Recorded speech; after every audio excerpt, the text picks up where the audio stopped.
पार्लिमानी committee की 13वीं बैठक कामयाब हो गई। बिलाखिर हुकूमत और अपोजिशन का चीफ इलेक्शन कमिश्नर के लिए सिकंदर सुल्तान राजा पर इत्तफाक हो गया, जबकि मेंबर सिंध निसार तुरानी और मेंबर बलूचिस्तान शाह मोहम्मद जतोई होंगे।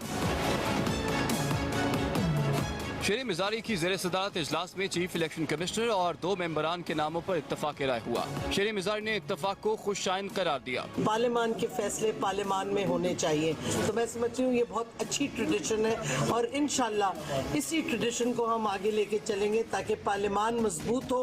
मुस्लिम लीग नून के रहनुमाओं का कहना था कि दोनों जानिब से लचक का मुजाहरा किया गया। कायदे कानून की किताबें सारी मौजूद हैं, इंसान का अपना एक किरदार भी होता है, एक इंसाफ के तकाजे होते हैं, इन सारी चीज़ों को इकट्ठा करके फैसले करने चाहिए और मेरा ख्याल वही बेहतर फैसले होते हैं। इलेक्शन कमीशन मिल के जो है वो ऐसी अमेंडमेंट सजेस्ट करे पार्लियामेंट को ताकि आइंदा आने वाला जो इलेक्शन है वो फ्री हो, फेयर हो।